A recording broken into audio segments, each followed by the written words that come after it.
So back to this ongoing process of, we are the billionaires, we are the Republicans, we don't give a rat's ass about average working Americans or our children. So, hey, if you took out a student loan and your student loan company's going to screw you, that's not our problem. That's the free market. Isn't that a wonderful thing? Et cetera, et cetera. Well, along those lines, this by the Associated Press. In fact, it's an AP exclusive. I'm reading it from the New York Times today, but it's from the Associated Press. Again, published today. Dow Chemical is pushing a Trump administration to open to scrapping regulations to ignore the findings of federal scientists who point to a family of widely used pesticides as harmful to about 18,000 critically threatened or endangered species. Lawyers representing Dow, the old Dow Chemical Company, right, whose CEO is a close advisor to Trump, and two other manufacturers of organophosphates, sent letters last week to the heads of 3 of Trump's cabinet agencies. The companies asked them to, quote, set aside, end quote, the results of government studies the companies contend are fundamentally flawed. Dow Chemical wrote a $1 million check to help underwrite Donald Trump's inaugural festivities. And its chairman and CEO, Andrew Liveris, heads a White House manufacturing work group. You wonder if, these multimillionaire CEOs of chemical companies eat organic food.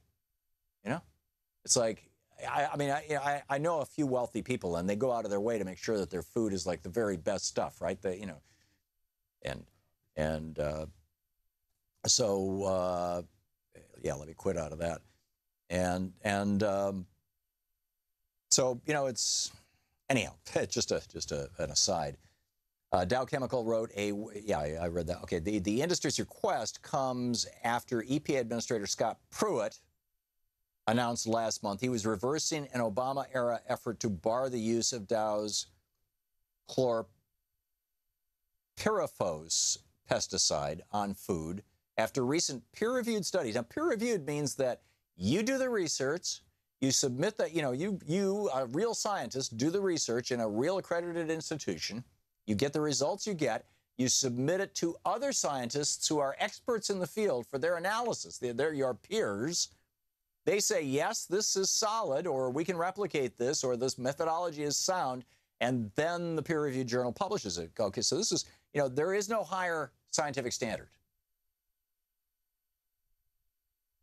The Obama administration tried to bar these chlorpyrifos, this pesticide from Dow Chemical, after recent peer-reviewed studies found that even tiny levels of exposure could hinder the development of children's brains.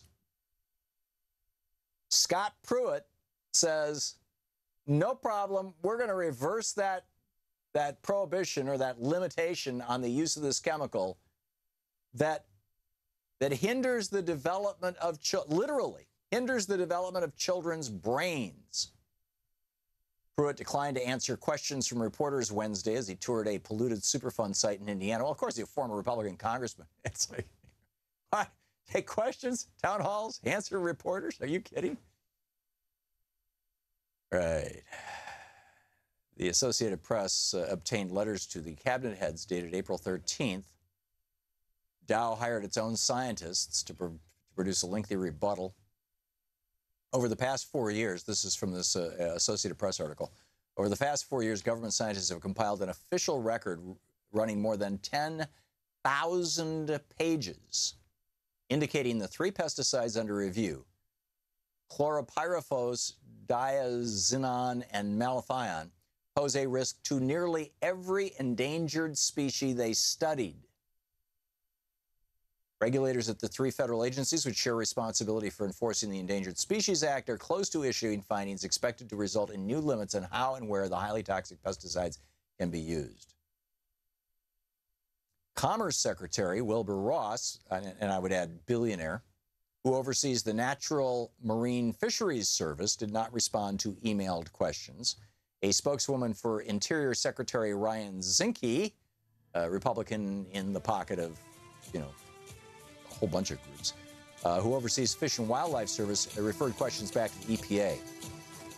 They found the EPA found that the pesticide is likely to adversely affect 1,778 of the 1,835 animals and plants accessed as part of its study, including frogs, fish, birds, and mammals. Not to mention children's brains.